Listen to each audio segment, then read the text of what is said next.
ಶ್ರೀ ಗಣಪತಿ ಶಾರದಾ ಗುರುಭ್ಯೋ ನಮಃ.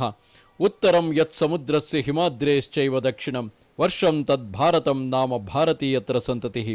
ಶ್ರೋತೃಗಳಿಗೆ ಶ್ರೀ ಸ್ಕಾಂದ ಮಹಾಪುರಾಣದ 3ನೇ ಬ್ರಹ್ಮಖಂಡದ ಸೇತು ಮಹಾತ್ಮ್ಯದಲ್ಲಿ ಶಂಖತೀರ್ಥ ಪ್ರಶಂಸನ ವತ್ಸನಾಭ ಕೃತಜ್ಞತಾ ದೋಷ ಶಾಂತಿ ವರ್ಣನವೆಂಬ 25ನೇ ಅಧ್ಯಾಯಕ್ಕೆ ಸ್ವಾಗತ. ಸೂತನು ಹೇಳುತ್ತಾನೆ, ಮಾನವನು ಬ್ರಹ್ಮಹತ್ಯೆಯನ್ನು ಪರಿಹರಿಸುವ ಶಿವತೀರ್ಥದಲ್ಲಿ ಮಿಂದು ಬಳಿಕ ತನ್ನ ಪಾಪದ ಶಾಂತಿಗಾಗಿ ಶಂಖತೀರ್ಥಕ್ಕೆ ಹೋಗಬೇಕು. ಈ ಶಿವತೀರ್ಥದಲ್ಲಿ ಸ್ನಾನ ಮಾಡುವುದರಿಂದ ಕೃತಜ್ಞರು, ತಾಯಿ ತಂದೆ ಗುರುಗಳನ್ನು ಅಜ್ಞಾನದಿಂದ ಗೌರವಿಸದವರು, ದುಷ್ಟರು, ನಾಚಿಕೆ ಇಲ್ಲದವರು ಸಹ ಶುದ್ಧರಾಗುವರು. ಹಿಂದೆ ಗಂಧಮಾದನ ಪರ್ವತದಲ್ಲಿ ಶಂಖನೆಂಬ ಮುನಿಯು ವಿಷ್ಣುವನ್ನು ಉದ್ದೇಶಿಸಿ ಒಮ್ಮನಸ್ಸಿನಿಂದ ತಪಸ್ಸನ್ನು ಆಚರಿಸುತ್ತಿದ್ದನು. ಅಲ್ಲಿ ಅವನು ಸ್ನಾನಕ್ಕೋಸ್ಕರ ಉತ್ತಮ ತೀರ್ಥವನ್ನು ನಿರ್ಮಿಸಿದನು. ಶಂಖಮುನಿಯು ನಿರ್ಮಿಸಿದುದರಿಂದ ಇದಕ್ಕೆ ಶಂಖತೀರ್ಥವೆಂದು ಹೆಸರಾಯಿತು. ಅಲ್ಲಿ ಒಂದು ಸಾರಿ ಮಿಂದ ಮಾನವನು ಕೃತಜ್ಞನಾದರೂ ಪಾಪ ಮುಕ್ತನಾಗುವನು. ಈ ವಿಷಯದಲ್ಲಿ ಪುರಾತನವೂ ಪಾಪನಾಶಕವೂ ಆಗಿರುವ ಒಂದು ಕಥೆಯನ್ನು ಹೇಳುವೆನು. ಇದನ್ನು ಕೇಳಿದ್ದರಿಂದಲೇ ಮಾನವನು ಪಾಪಮುಕ್ತನಾಗುವನು. ಹಿಂದೆ ವತ್ಸನಾಭನೆಂಬ ಮಹರ್ಷಿಯೊಬ್ಬನಿದ್ದನು. ಸತ್ಯವಂತನು, ಸುಶೀಲನು, ವಾಚಾಲನು, ಸಕಲ ಪ್ರಾಣಿಗಳಲ್ಲಿ ದಯಾಳುವು, ಶತ್ರು ಮಿತ್ರರಲ್ಲಿ ಸಮನು, ಇಂದ್ರಿಯ ನಿಗ್ರಹವುಳ್ಳವನು, ಪರಬ್ರಹ್ಮನಿಷ್ಠನು, ಜ್ಞಾನಿಯೂ ಆದ ಆ ಮುನಿಯು ತನ್ನ ಆಶ್ರಮದಲ್ಲಿ ತಪಸ್ಸನ್ನು ಮಾಡಿದನು. ಅವನು ಭೂಮಿಯಲ್ಲಿ ಅಲ್ಲಾಡದಿರುವ ಅಂಗಗಳುಳ್ಳವನಾಗಿ ತನ್ನ ಸ್ಥಳದಿಂದ ಸ್ವಲ್ಪವೂ ಚಲಿಸಲಿಲ್ಲ. ಒಂದೆಡೆಯಲ್ಲಿದ್ದು ಅನೇಕ 100 ವರ್ಷಗಳ ಕಾಲ ತಪಸ್ಸನ್ನು ಆಚರಿಸುತ್ತಿರುವ ಅವನನ್ನು ಹುತ್ತವು ಆವರಿಸಿ ಅಂಗಗಳು ಕಾಣದಂತೆ ಮಾಡಿತು. ಆ ಮಹರ್ಷಿಯು ಹುತ್ತದಿಂದ ಮುಚ್ಚಲ್ಪಟ್ಟ ಶರೀರವುಳ್ಳವನಾದರೂ ಅದನ್ನರಿಯದೆ ತಪಸ್ಸನ್ನು ಮಾಡಿದನು. ಎಲೈ ಮುನಿವರಿಯರೇ, ಅವನು ತಪಸ್ಸನ್ನು ಮಾಡುತ್ತಿರಲು ಇಂದ್ರನು ಮೇಘಗಳನ್ನು ಹುಟ್ಟಿಸಿ ಮಳೆ ಸುರಿಸಿದನು. ಆ ಇಂದ್ರನು ಹೀಗೆ 7 ದಿನಗಳು ಎಡಬಿಡದೆ ಮಳೆ ಸುರಿಸಿದನು. ಮಳೆಯು ಧಾರಾಕಾರವಾಗಿ ಸುರಿಯುತ್ತಿದ್ದರೂ ವತ್ಸನಾಭನು ಕಣ್ಣುಗಳನ್ನು ಮುಚ್ಚಿಕೊಂಡು ಆ ಮಳೆಯನ್ನು ಪರಿಗ್ರಹಿಸಿದನು. ಅನಂತರ ಗರ್ಜನೆಯಿಂದ ಕಿವಿಗಳನ್ನು ಕಿವುಡು ಮಾಡುತ್ತಾ ಹುತ್ತದ ಮೇಲೆ ಸಿಡಿಲು ಬಡಿಯಿತು. ಚಳಿ ಗಾಳಿಯಿಂದ ಸಹಿಸಲಾಗದ ಮಳೆಯು ಸುರಿಯುತ್ತಿರಲು ಆ ಸಿಡಿಲಿನ ಹೊಡೆತದಿಂದ ಹುತ್ತದ ತುದಿಯು ಒಡೆಯಲು ವತ್ಸನಾಭನು ಆಲೋಚಿಸುತ್ತಲೇ ಸಹಿಸಲಾಗದ ಆ ಮಳೆಯನ್ನು ಸಹಿಸಿದನು. ಆ ಮಹರ್ಷಿಯು ಹಗಲು ರಾತ್ರಿ ಮಳೆಯಿಂದ ಬಾಧಿಸಲ್ಪಡುತ್ತಿರಲು ಧರ್ಮದೇವತೆಯ ಮನಸ್ಸಿನಲ್ಲಿ ಅತ್ಯಂತ ದಯೆಯುಂಟಾಯಿತು. ವತ್ಸನಾಭನು ತಪಸ್ಸನ್ನು ಮಾಡುತ್ತಿರಲು ಆ ಧರ್ಮದೇವತೆಯು ಹೀಗೆ ಆಲೋಚಿಸಿತು, ಮಳೆಯು ಧಾರಾಕಾರವಾಗಿ ಸುರಿಯುತ್ತಿದ್ದರೂ ಇವನು ತಪಸ್ಸನ್ನು ನಿಲ್ಲಿಸಲಿಲ್ಲ. ಈತನ ಮನಸ್ಸು ಧರ್ಮಕ್ಕೆ ಅಧೀನವಾಗಿರುವುದು ಆಶ್ಚರ್ಯಕರವಾಗಿದೆ. ಹೀಗೆ ಆಲೋಚಿಸುತ್ತಿರುವ ಆ ಧರ್ಮದೇವತೆಯ ಮನಸ್ಸಿಗೆ ಹೀಗೆನಿಸಿತು, ನಾನು ಮಳೆಯ ಧಾರೆಯನ್ನು ಸಹಿಸುವ ಗಟ್ಟಿಯಾದ ತೊಗಲುಳ್ಳ ದೊಡ್ಡ ಕೋಣದ ರೂಪವನ್ನು ಧರಿಸಿ ಆ ತಪಸ್ವಿಯ ಮೇಲೆ ಮಳೆಗರಿಯದಂತೆ, ಅಂದರೆ ಮಳೆಯ ಹನಿಗಳು ಬೀಳದಂತೆ ಮಾಡುವೆನು. ಅದರಿಂದ ಅತ್ಯಂತ ವೇಗವುಳ್ಳದ್ದಾದರೂ ಮಳೆಯು ತೊಂದರೆ ಮಾಡುವುದಿಲ್ಲ. ಧರ್ಮದೇವತೆಯು ಹೀಗೆಂದು ನಿಶ್ಚಯಿಸಿ ಮಳೆಯ ಧಾರೆಯನ್ನು ಬೆನ್ನಿನಿಂದ ತಡೆಯುತ್ತಾ ವತ್ಸನಾಭನ ಮೇಲೆ ತನ್ನ ದೇಹವನ್ನು ಮುಚ್ಚಿಕೊಂಡು ಗೆದ್ದಿತು. ಬಳಿಕ 7 ದಿನಗಳ ಕೊನೆಯಲ್ಲಿ ಆ ಮಳೆಯು ನಿಂತಿತು. ಅನಂತರ ಕೋಣನ ಆಕೃತಿಯುಳ್ಳ ದಯಾಳುವಾದ ಧರ್ಮದೇವತೆಯು ಆ ಹುತ್ತವನ್ನು ಬಿಟ್ಟು ಸಮೀಪದಲ್ಲಿದ್ದಿತು.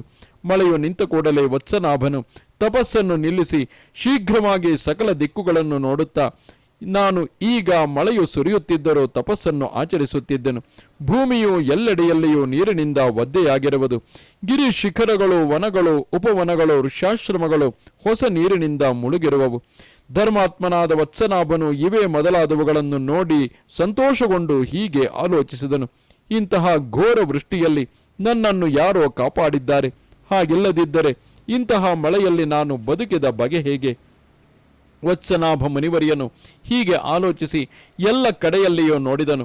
ಅನಂತರ ಸಮೀಪದಲ್ಲಿಯೇ ನಿಂತಿರುವ ದೊಡ್ಡ ದೇಹದ ನೀಲವರ್ಣದ ಕೋಣವನ್ನೀಕ್ಷಿಸಿ ಅದನ್ನುದ್ದೇಶಿಸಿ ಮನಸ್ಸಿನಲ್ಲಿ ಹೀಗೆ ಆಲೋಚಿಸಿದನು, ಪಶುಗಳು ಕೂಡ ಎಷ್ಟು ಧರ್ಮಬುದ್ಧಿಯುಳ್ಳವಾಗಿರುವವು. ಈಗ ನನ್ನನ್ನು ಈ ಕೋಣವು ಅತಿವೃಷ್ಟಿಯಿಂದ ರಕ್ಷಿಸಿರುವುದಷ್ಟೇ, ಇದು ನನ್ನನ್ನು ಕಾಪಾಡಿರುವುದರಿಂದ ದೀರ್ಘಾಯಸ್ಸುಳ್ಳದ್ದಾಗಲಿ. ಹೀಗೆ ಚಿಂತಿಸಿ ಅವನು ಮರಳಿ ತಪೋನಿರತನಾದನು. ಕೋಣನ ರೂಪವನ್ನು ತಾಳಿದ ಧರ್ಮದೇವತೆಯು ತಿರುಗಿ ತಪಸ್ಸನ್ನು ಮಾಡುತ್ತಿರುವ ಆ ವತ್ಸನಾಭನನ್ನು ಕಂಡು ರೋಮಾಂಚನಗೊಂಡು ಅತ್ಯಾನಂದ ಭರಿತವಾಯಿತು. ಮರಳಿ ತಪಸ್ಸನ್ನಾಚರಿಸುತ್ತಿರುವ ಆ ವತ್ಸನಾಭನ ಮನಸ್ಸು ಮಾತ್ರ ಹಿಂದಿನಂತೆ ಪರಬ್ರಹ್ಮನಲ್ಲಿ ಸ್ಥಿರವಾಗಿ ನಿಲ್ಲಲಿಲ್ಲ. ಆಗ ಅವನು ಖಿನ್ನನಾಗಿ ಹೀಗೆ ಚಿಂತಿಸಿದನು. ಶುದ್ಧಿಯಿಲ್ಲದಿದ್ದರೆ ಮನಸ್ಸು ಚಂಚಲವಾಗುವುದು. ಪಾಪವು ಒಟ್ಟಾಗಿದ್ದರೆ ಮನಸ್ಸು ನಿರ್ಮಲವಾಗಿರುವುದಿಲ್ಲ. ನಾನು ಸ್ವಲ್ಪವೂ ಪಾಪವನ್ನು ಆಚರಿಸಲಿಲ್ಲ, ಮನಸ್ಸು ಹೇಗೆ ಚಂಚಲವಾಯಿತು? ವತ್ಸನಾಭನು ಮತ್ತೆ ಮತ್ತೆ ದೋಷದ ಕಾರಣವನ್ನು ಆಲೋಚಿಸಿದನು. ಅವನು ಚಿಂತಿಸಿ ನಿಶ್ಚಯಿಸಿ ತನ್ನನ್ನು ಬಹುವಾಗಿ ಬೈದುಕೊಂಡನು.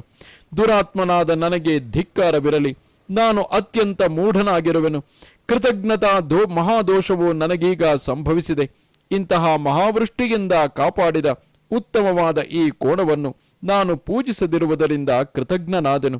ಕೃತಜ್ಞತೆಯೋ ಪ್ರಬಲ ದೋಷವು. ಕೃತಜ್ಞತೆಗೆ ಪ್ರತೀಕಾರವಿಲ್ಲ. ಕೃತಜ್ಞನಿಗೆ ಉತ್ತಮ ಲೋಕಪ್ರಾಪ್ತಿಯು ಬಂಧುಗಳು ಇರುವುದಿಲ್ಲ. ಈ ಕೃತಜ್ಞತಾ ದೋಷದಿಂದ ನನ್ನ ಮನಸ್ಸು ಮಲಿನವಾಗಿದೆ. ವಿಶ್ವಾಸಘಾತುಕರಾದ ಕೃತಜ್ಞರು ನರಕವಾಸಿಗಳಾಗುವರು. ಧರ್ಮವನ್ನರಿತ ಪ್ರಾಜ್ಞನ ಮಾತಿನಂತೆ ಕೃತಜ್ಞರಿಗೆ ಪ್ರಾಣ ಪರಿತ್ಯಾಗವನ್ನುಳಿದು ಬೇರೆ ಪ್ರಾಯಶ್ಚಿತ್ತವಿಲ್ಲ. ತಂದೆಗಳನ್ನು ಸಲಹದವರಿಗೂ ಗುರುದಕ್ಷಿಣೆಯನ್ನು ಕೊಡದವರಿಗೂ ಕೃತಜ್ಞರಿಗೂ ಸಾಯುವುದೇ ಪ್ರಾಯಶ್ಚಿತ್ತವು. ಆದುದರಿಂದ ನಾನು ಹಸುವನ್ನು ನೀಗಿ ಪ್ರಾಯಶ್ಚಿತ್ತವನ್ನು ಆಚರಿಸುವೆನು. ವತ್ಸನಾಭನು ಮನಸ್ಸಿನಲ್ಲಿ ಹೀಗೆ ಆಲೋಚಿಸಿ ವಿಷಯಾಸಕ್ತಿ ಇಲ್ಲದ ಮನಸ್ಸಿನಿಂದ ತನ್ನ ಪ್ರಾಣವನ್ನು ತೃಣಕ್ಕೆ ಸಾಟಿ ಮಾಡಿ ಮೇರುಗಿರಿಯ ಶಿಖರವನ್ನೇರಿ ಪ್ರಾಯಶ್ಚಿತ್ತ ಮಾಡಬಯಸಿ ಆ ಪರ್ವತದ ತುದಿಯಿಂದ ಬೀಳಲಿಚ್ಛಿಸಿದನು.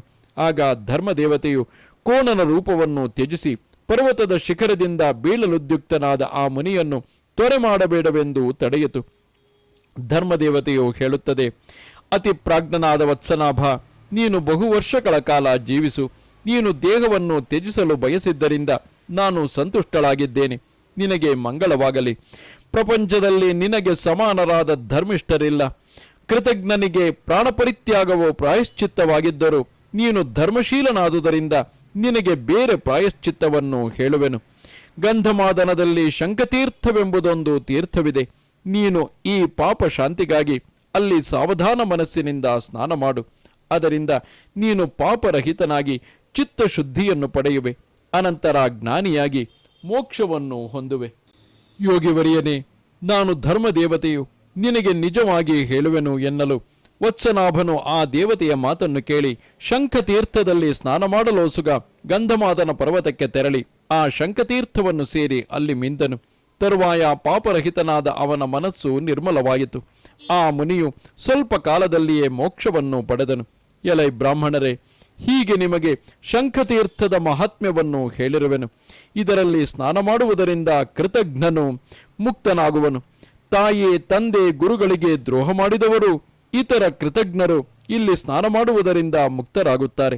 ಆದುದರಿಂದ ಕೃತಜ್ಞರಾದ ಮಾನವರು ಈ ತೀರ್ಥವನ್ನು ಸೇವಿಸಬೇಕು. ಇದರಲ್ಲಿ ಮಿಂದ ಕೃತಜ್ಞನು ಮುಕ್ತನಾಗುವುದರಿಂದ ಇದರ ಮಹಾತ್ಮ್ಯವು ಆಶ್ಚರ್ಯಕರವಾದುದು.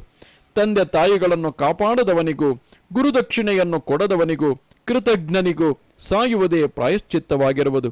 ಆದರೆ ಇಲ್ಲಿ ಸ್ನಾನ ಮಾಡುವುದೇ ಕೃತಜ್ಞನಿಗೆ ಪ್ರಾಯಶ್ಚಿತ್ತವಾಗಿರುವುದು. ಇಲ್ಲಿಯ ಸ್ನಾನದಿಂದ ಕೃತಜ್ಞತೆಯು ಪರಿಹಾರವಾಗುವುದು. ಬೇರೆ ಅಲ್ಪವಾದ ಸಕಲ ಪಾಪಗಳ ವಿಷಯದಲ್ಲಿ ಏನು ಹೇಳತಕ್ಕದ್ದು? ಕೃತಜ್ಞನು ಈ ಅಧ್ಯಾಯವನ್ನು ಪಠಿಸಿದರೆ ಅವನು ಪಾಪ ಮುಕ್ತನಾಗಿ ಶುದ್ಧ ಮನಸ್ಕನಾಗಿ ಸತ್ಯಲೋಕಕ್ಕೆ ತೆರಳಿ ಬ್ರಹ್ಮನೊಡನೆ ಮೋಕ್ಷಕ್ಕೆ ಹೋಗುವನು. ಇಲ್ಲಿಗೆ 81,000 ಶ್ಲೋಕಗಳ ಸಂಹಿತೆಯೆಂದು ಪ್ರಸಿದ್ಧವಾದ ಶ್ರೀ ಸ್ಕಾಂದ ಮಹಾಪುರಾಣದ 3ನೇ ಬ್ರಹ್ಮಖಂಡದ ಸೇತು ಮಹಾತ್ಮ್ಯದಲ್ಲಿ ಶಂಖತೀರ್ಥ ಪ್ರಶಂಸನ ವತ್ಸನಾಭ ಕೃತಜ್ಞತಾ ದೋಷ ಶಾಂತಿ ವರ್ಣನವೆಂಬ 25ನೇ ಅಧ್ಯಾಯವು ಮುಗಿದುದು. ನಮಸ್ತೆ ಶಾರದೆ ದೇವಿ ಕಾಶ್ಮೀರ ಪುರವಾಸಿನಿ ತ್ವಾಮಹಂ ಪ್ರಾರ್ಥಯೇ ನಿತ್ಯಂ ವಿದ್ಯಾದಾನಂಚ ದೇಹಿಮೆ. ನಮಸ್ಕಾರ.